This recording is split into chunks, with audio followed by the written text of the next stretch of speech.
Bismillahirrahmanirrahim. Assalamualaikum warahmatullahi wabarakatuh. Alhamdulillah wassalatu wassalamu ala Rasulillah wa ala alihi wa sahbihi wa mawalah.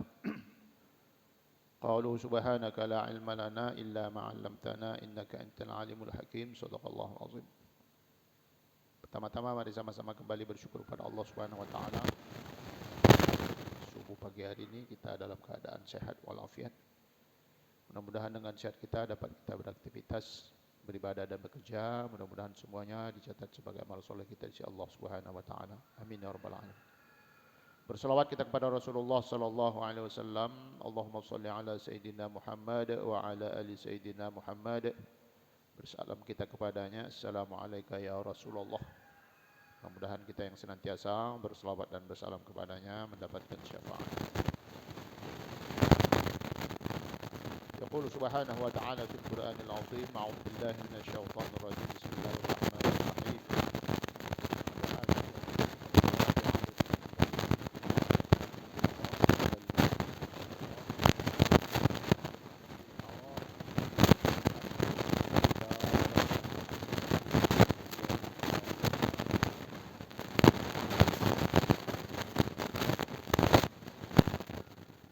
Bapak-bapak jamaah sholat subuh yang diberkahi Allah Subhanahu wa taala.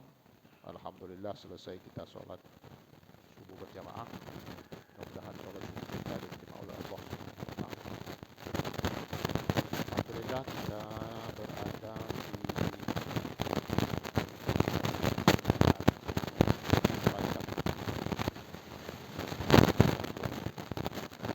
kurang lebih 40 hari.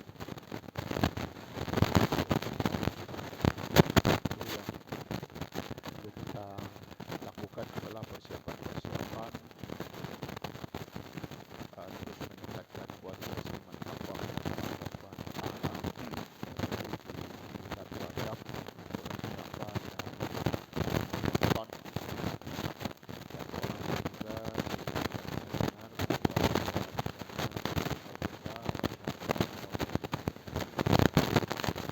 Banyak peristiwa penting yang terjadi di bulan Rajab. Yang paling fenomenal itu ya Isra Mi'raj.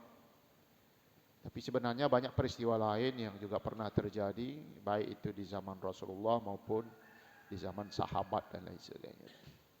Tapi karena memang peristiwa Isra wal Mi'raj ini yang luar biasa, sehingga peristiwa penting lainnya itu ya kurang perhatian kita jadinya.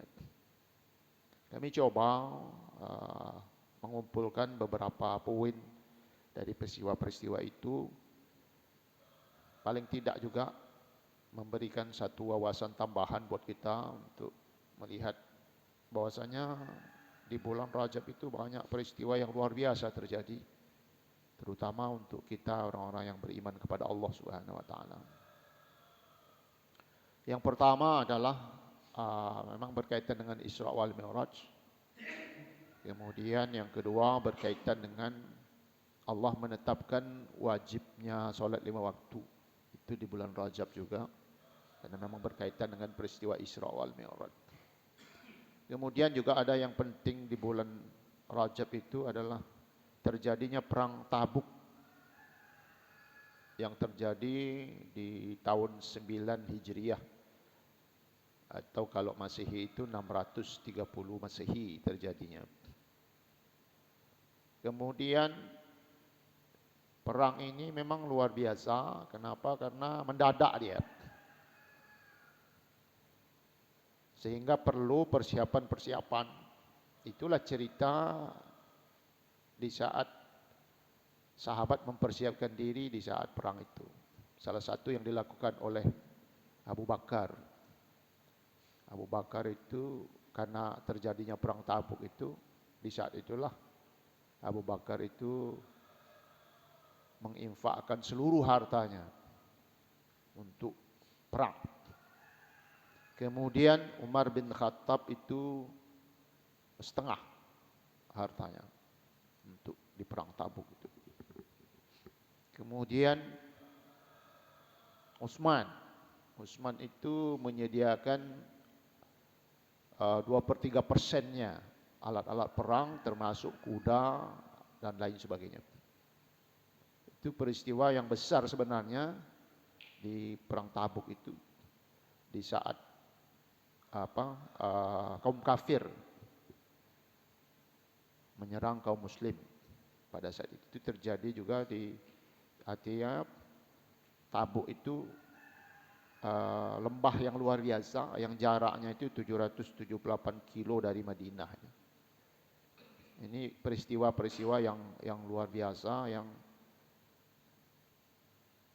sebenarnya punya cerita unik. Cuman karena tidak pernah dibahas ya, jadi kurang populer dia jadinya. Kemudian ada perang yang mungkin juga sangat penting, dan itu terjadi di Rajab juga di sini. Perang pembebasan Palestina. Itu juga di bulan Rajab, tahunnya tahun 583 Hijriah. Kalau Masehinya itu tahun 1187 Masehi, yang dipimpin oleh Salahuddin Al-Ayyubi itu. Itu juga terjadi di bulan Rajab. Setelah 88 tahun dikuasai oleh pasukan salib. Itu jadi cerita juga yang luar biasa, yang notabene sebenarnya ini penting sebenarnya untuk anak-anak kita ini. Karena ini sejarah. Kalau Isra Mi'raj itu setiap tahun pasti akan diingat, pasti akan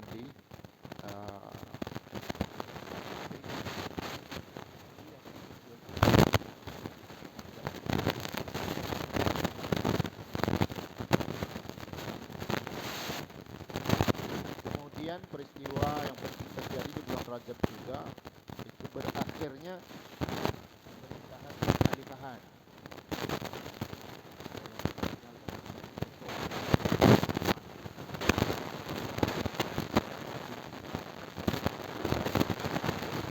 Jadi di bulan Rajab tahun 1342 Hijriah, atau bersamaan dengan 3 Maret 1924 Masehi. Itu berakhir zaman kekhalifahan di Muslim. Setelah itulah Islam itu berpecah menjadi beberapa negara sampai sekarang ini. Dulu kan satu itu. Itulah pecah. Sekarang negara Muslim itu ya, kalau kita kumpulkan misalnya negara Arab aja menjadi 23 kan. Sampai terpecah seperti itu. Nah, peristiwa-peristiwa itu juga kurang lebih hampir sama dengan peristiwa Isra wal Mi'raj. Kenapa? Karena peristiwa Isra wal Mi'raj itu juga terjadi di bulan Rajab, dan juga banyak peristiwa. Banyak peristiwa yang Allah perlihatkan kepada Nabi Muhammad SAW, yang tentu punya tujuan. Ketika Allah memperlihatkan peristiwa-peristiwa yang akan terjadi ke depan, khususnya di hari akhir nanti. Nah, itu juga sebagai bukti bahwasanya peristiwa itu penting, dan yang paling penting adalah ketetapan sholat yang kita sebut tadi di awal, perintah sholat. Peristiwa-peristiwa yang terjadi di saat Rasulullah Isra wal Mi'raj. Kalau Isra itu dari Masjidil Haram ke Masjidil Aqsa. Kemudian Mi'raj itu dari Masjidil Aqsa ke Sidratul Muntaha. Jadi banyak peristiwa situ yang terjadi. Peristiwa pertama yang diperlihatkan oleh Allah kepada Nabi Muhammad SAW, yang pada saat itu ditemani oleh Malaikat Jibril. Kenapa? Karena waktu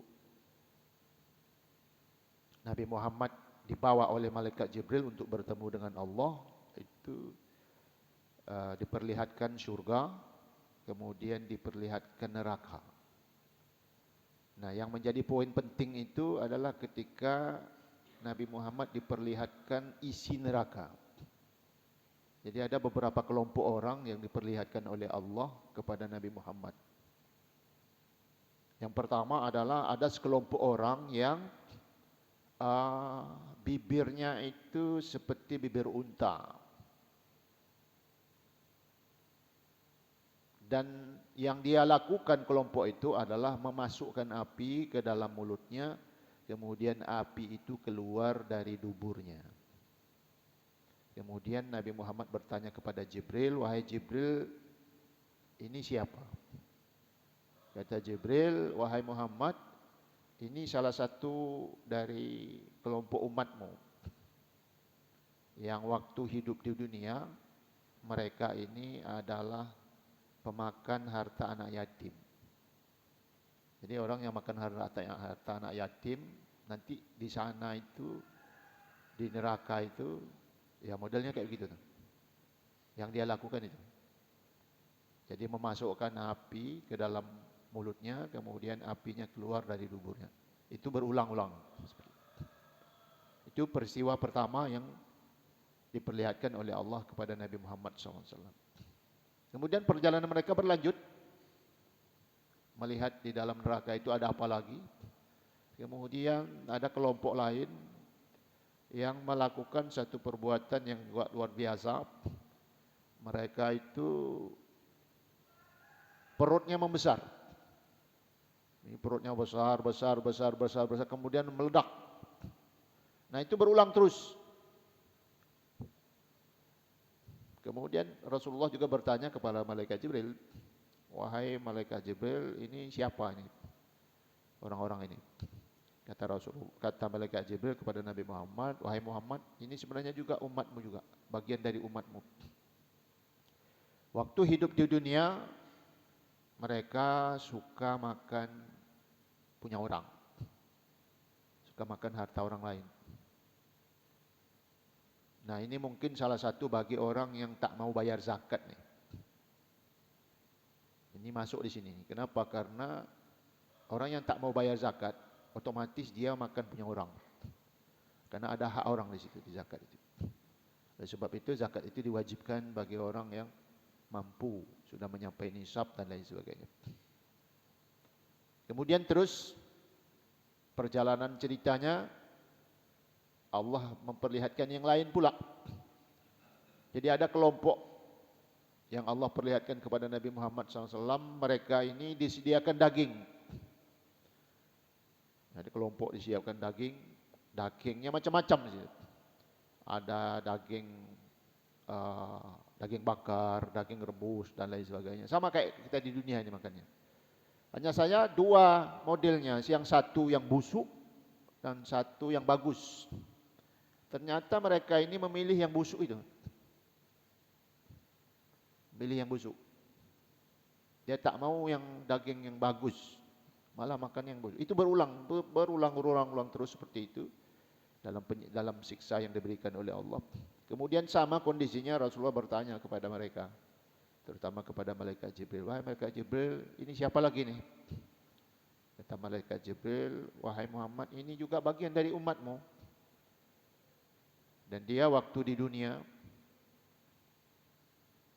ini orang, dia punya istri, tapi dia juga tetap berzina kepada perempuan lain.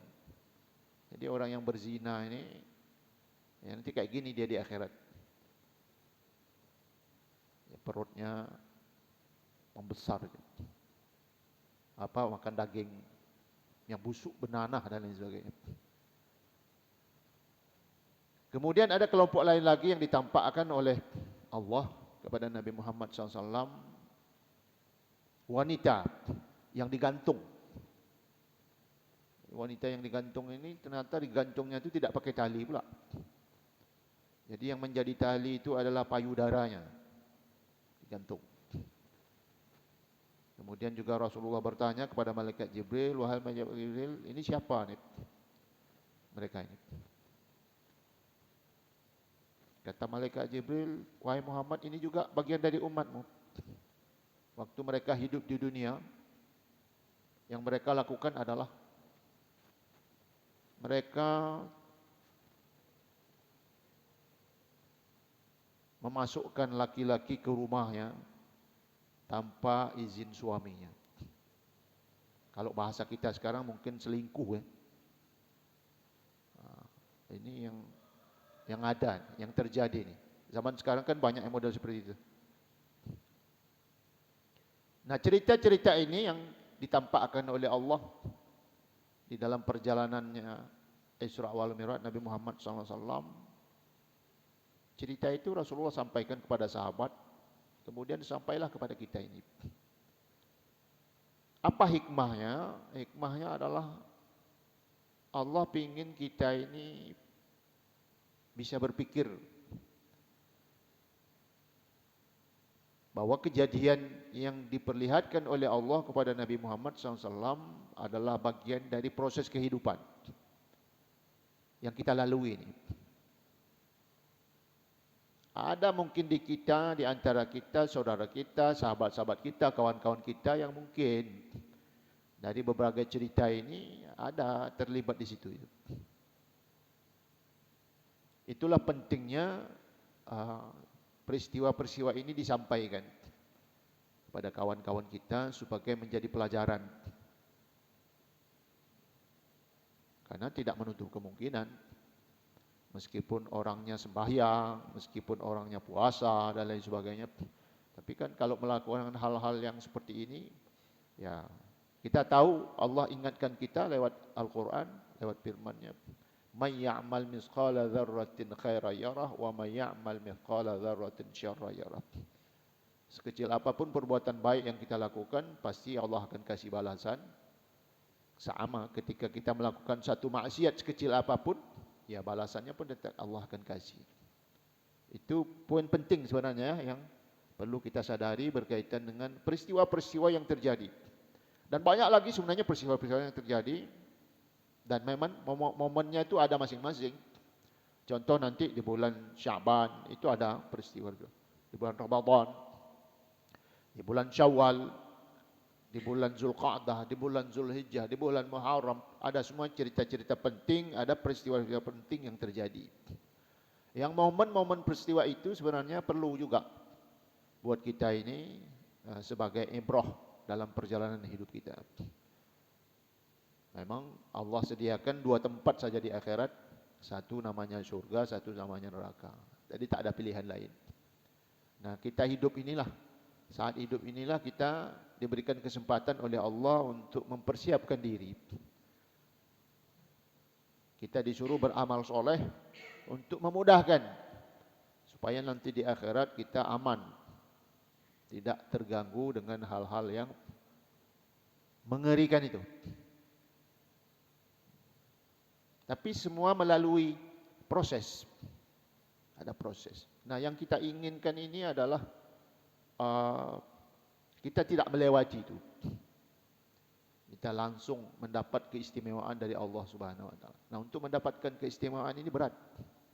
Perlu perjuangan yang luar biasa. Salah satu yang kita usahakan selama ini adalah bagaimana kita bisa melaksanakan perintah salat itu tepat waktu. Itu yang penting.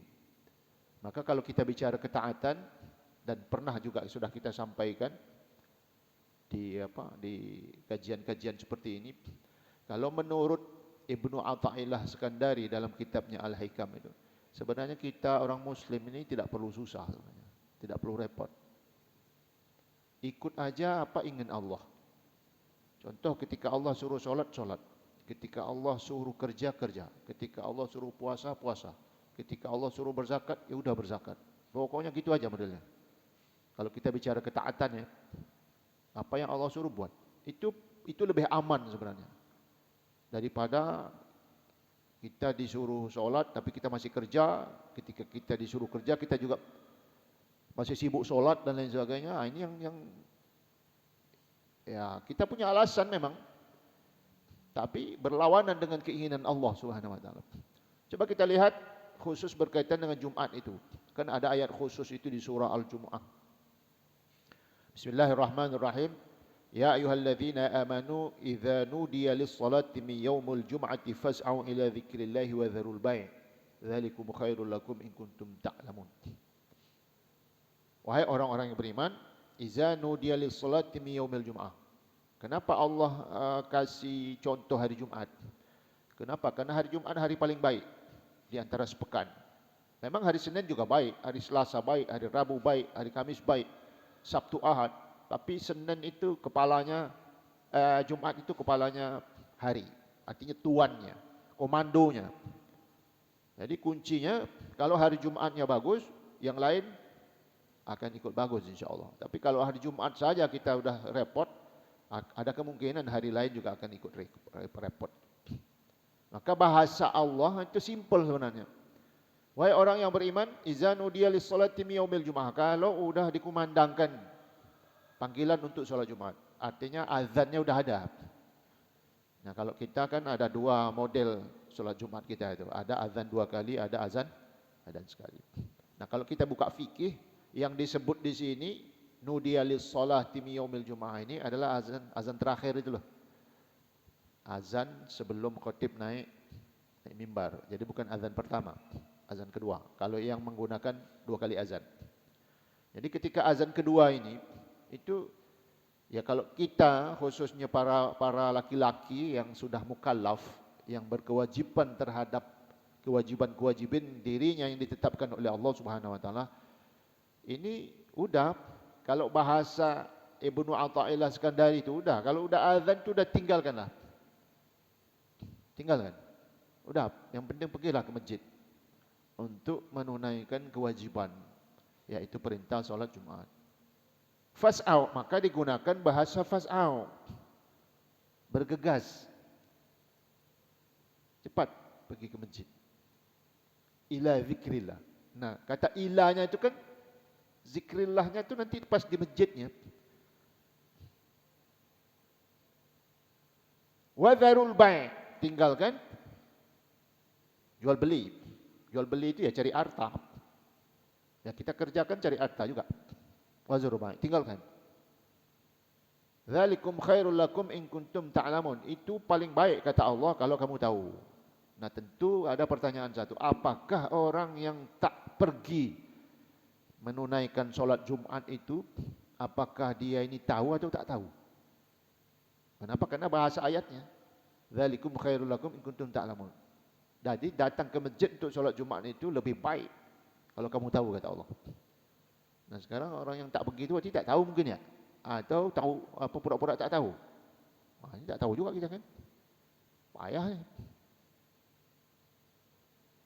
Nah, tapi kalau dakwahnya sudah sampai, udah pernah dengar, udah tahu, udah pernah mengkaji dan lain sebagainya, ini bukan tak tahu namanya nih.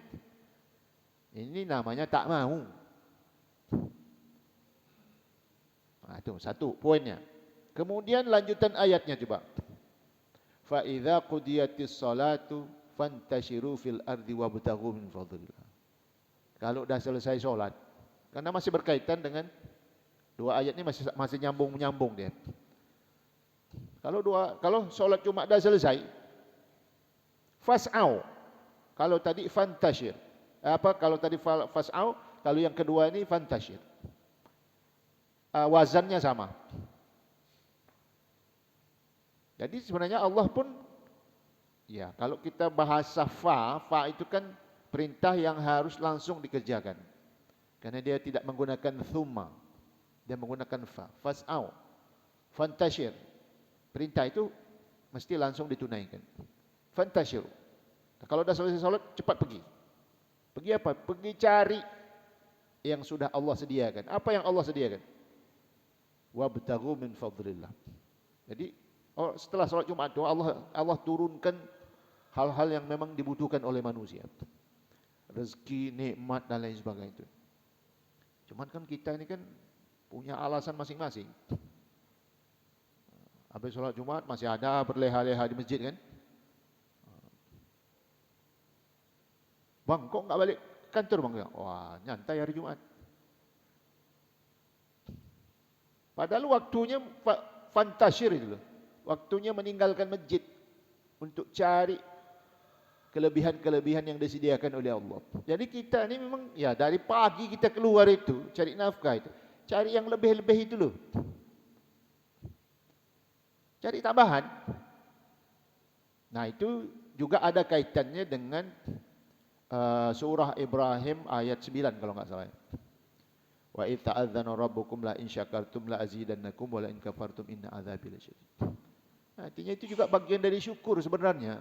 Ketika kita mengikuti perintah Allah, itu bagian dari syukur. Bersyukur. Nah, kalau orang yang suka bersyukur, ya Allah sudah janjikan. Allah akan tambah itu. Rezekinya ditambah, umurnya ditambah, kesehatannya ditambah, keluarganya ditambah, sahabatnya ditambah, semua ditambah oleh Allah Subhanahu wa taala.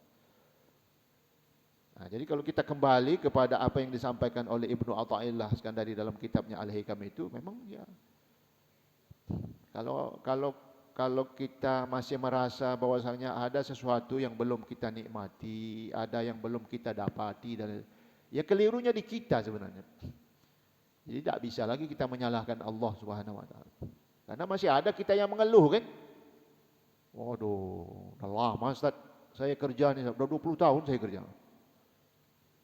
Tak naik-naik jabatan saya. Ini aja terus dari dulu tak bergerak. Ya mungkin kelirunya di situ. Keliru mengikuti perintah Allah. Karena perintah yang Allah perintahkan, larangan yang Allah larang itu pasti ada sesuatu di baliknya. Tinggal kita manut aja kata orang. Ikut aja. Salat berjamaah sama. Salatul jamaah afdal min salatil fadh bi 27 darajat. Salat jamaah dan salat sendiri itu salat berjamaah jauh lebih baik, 20 derajat berbeda. Berarti kan pilihan di kita nih. Dengan motivasi-motivasi yang disampaikan oleh Rasulullah SAW. Ya, kalau kita tak solat berjamaah, solat sendiri, berarti kan tak dapat 27 derajat. Dapat satu saja. Jadi tinggal pilihan. Nah, berarti kalau ada yang tak nyaman, ada yang belum menikmati dan sebagainya, ya kembali ke dirinya masing-masing. Maka Allah ingatkan juga lewat ayat yang lain kan. Innallaha la yughayyiru ma biqaumin hatta yughayyiru ma bi anfusihim. Nah, jadi perubahan itu ya dari kita. Harus dimulai dari kita. Jadi untuk mendapatkan sesuatu lebih ya memang harus kelihatan gigih.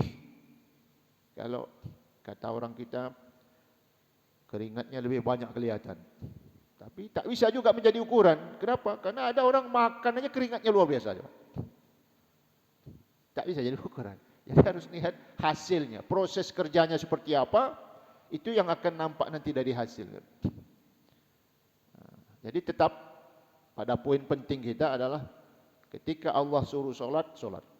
Ketika Allah suruh berzakat, berzakat. Ketika Allah suruh berpuasa, berpuasa. Kalau dah darurat itu beda pembahasannya. Sakit, itu dah lain bahasan. Kalau namanya orang sakit, saya sakit macam mana ya? Orang sakit kan tak mungkin puasa. Orang sakit ya tentu solatnya beda dengan orang yang tak sakit. Nah, yang kita bicarakan ini adalah yang normal, yang sehat, yang kuat dan lain sebagainya. Jadi peristiwa Isra itu adalah peristiwa fisik. Banyak orang mengatakan peristiwa Isra wal Mi'raj itu adalah mukjizat. Kata Syekh Ali Jum'ah yang pernah menjadi mufti Mesir, Isra Mi'raj itu bukan mukjizat. Dia lebih daripada mukjizat. Kenapa? Kalau mukjizat itu bisa dilihat. Contoh, salah satu mukjizat Nabi Muhammad SAW adalah Al-Quran. Makanya Al-Quran bisa dilihat. Tapi peristiwa Isra Mi'raj tak bisa dilihat. Siapa yang lihat? Tak ada. Tak ada yang lihat. Manusia tak ada yang lihat. Hanya Nabi Muhammad saja yang sendiri. Itu sebabnya kata Syekh Ali Jum'ah, peristiwa Isra Mi'raj ini bukan lagi mukjizat, tapi di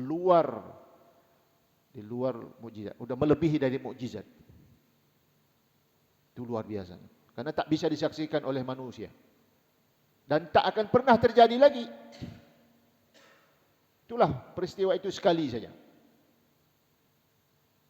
Sebagai bekal untuk kita manusianya. Jadi cerita yang disampaikan oleh Rasulullah berkaitan dengan itu luar biasa. Itulah kenapa waktu itu satu hari setelah peristiwa Isra wal Mi'raj itu, masyarakat pada saat itu Itu bingung luar biasa dengan cerita Rasulullah. Kenapa? Karena tak ada yang menyaksikan. Tak ada manusia yang menyaksikan, tak ada manusia yang tahu. Tahu-tahu Rasulullah cerita. Kira-kira kita pun saat itu macam mana kita nak percaya coba? Itulah hebatnya Abu Bakar As-Siddiq. Karena dia senior yang dituakan, yang ditokohkan kalau istilah kita zaman sekarang ya. Dituakan, ditokohkan. Datanglah orang-orang sahabat-sahabat pada saat itu datang ke Abu Bakar. Padahal Nabi Muhammad dengan Abu Bakar belum jumpa. Dari peristiwa itu belum ketemu. Rasulullah baru cerita kepada orang ramai, belum cerita kepada Abu Bakar. Tapi kawan-kawan yang lain ini karena ragu dia, dicarinya Abu Bakar. Padahal kalau kita nengok alur cerita, kira-kira kalau kita tanya kepada orang yang belum tahu, belum dengar, apa jawabnya kira-kira? Karena Abu Bakar belum dengar cerita dari Rasulullah, belum jumpa kepada Rasulullah, tapi yang lain sudah bertanya kepada Abu Bakar. Pertanyaannya cuma satu aja, wahai Abu Bakar, percaya enggak engkau dengan apa yang diceritakan oleh Muhammad itu? Abu Bakar cuma bertanya aja, apa yang diceritakan Muhammad kepada kalian? Gini berkaitan dengan Isra. Apa kata Abu Bakar? Kalau itu yang diceritakan oleh Muhammad kepada kalian, saya percaya. Coba, kan luar biasa itu. Kalau kita mungkin samalah sama-sama sahabat yang lain, tak percaya kita mungkin. Tapi beda dengan Abu Bakar juga. Belum ketemu, belum diceritakan oleh Nabi Muhammad, hanya orang bertanya saja, kemudian dia bertanya balik, apa yang diceritakan Muhammad kepada kalian? Peristiwa Isra Mi'raj. Apa kata Abu Bakar? Kalau itu yang diceritakan oleh Muhammad, saya percaya apa yang dia sampaikan. Luar biasa coba keyakinan. Makanya bergelar As-Siddiq. Itu luar biasa. Nah, itu juga yang diatur oleh Allah Subhanahu wa taala. Jadi orang-orang ramai ini Allah arahkan bertanya kepada orang yang belum jumpa, belum ketemu dengan Nabi Muhammad tentang kisah itu. Karena kalau orang yang sudah pernah jumpa kepada Rasulullah mungkin sudah ada pembicaraan sebelumnya. Jadi carikan orang yang belum jumpa untuk memastikan peristiwa itu luar biasa. Nah, dengan komentar itulah akhirnya para sahabat menyadari bahwasanya itu adalah perintah Allah Subhanahu wa taala. Makanya di mereka itu tidak ada protes berkaitan dengan perintah salat. Ketika Rasulullah menyampaikan bahwasanya wahai sahabat-sahabatku, ini ada perintah salat loh. Perintah salat 5 waktu. Nah, sahabat pada saat itu tidak bertanya kenapa kita harus salat dan lain sebagainya. Tapi sahabat hanya bertanya macam mana caranya ya Rasulullah. Nah, tak macam kita kan. Kalau kita ni kalau disuruh ni kenapa pula ada ini kan? Biasanya begitu tuh. Disuruh bayar zakat kenapa pula bayar zakat kan? Disuruh kerja kenapa pula kerja dan lain sebagainya. Tapi sahabat waktu itu tidak. Ketika ada perintah solat, mereka hanya bertanya macam mana caranya Rasulullah solat itu. Nah, itulah akhirnya zuhur itu, sebelum zuhur turun malaikat Jibril mengajarkan kepada Nabi Muhammad tentang solat zuhur. Ketika masuk waktu asar, datang lagi malaikat Jibril kepada Rasulullah mengajarkan tentang solat asar. Nah, itulah yang kita lakukan sampai hari ini. Jadi peristiwa itu peristiwa yang luar biasa sebenarnya. Jadi ada hikmah-hikmah besar di balik yang pada saat itu orang belum tahu. Nah, kita ini tidak disuruh seperti terjadi pada saat itu, tidak. Kita ini perintahnya cuma satu aja, sholat. Tak perlu lagi kita cari macam mana dulu Rasulullah menerima solat dan lain sebagainya. Yang ada sekarang harus ada solatnya. Tinggal bagaimana kita istiqomah dengan ibadah solat itu. Itu sebenarnya yang menjadi poin penting kita ini. Kemudian yang kedua, bagaimana solat ini bisa turun terus ke anak kita, ke cucu kita, sahabat kita, kawan kita dan lain sebagainya. Dan yang terpenting adalah di antara kita ini tetap, karena kita sama-sama orang yang solat dan kita butuh yang namanya sholat berjamaah, maka tetap dakwah atau mengingatkan kawan untuk sholat berjamaah itu penting. Salah satu cara mengingatkan saudara kita tentang sholat berjamaah itu inilah azan. Azan. Adanya azan itulah menjadi daya tarik kita datang ke masjid untuk sholat berjamaah bersama. Baik itu subuh, zuhur, asar, maghrib, isya dan lain sebagainya. Meskipun hujan. Kenapa? Karena semangat kita untuk berjamaah, dan Allah janji lewat lisan Rasulullah SAW. Siapa yang sholat subuh berjamaah, dicukupkan rezekinya sampai sore. Jadi kita tak perlu repot sebenarnya. Kenapa? Allah juga tinggal cari aja di mana letaknya punya kita itu sebenarnya kuncinya. Allah sudah sediakan, pasti.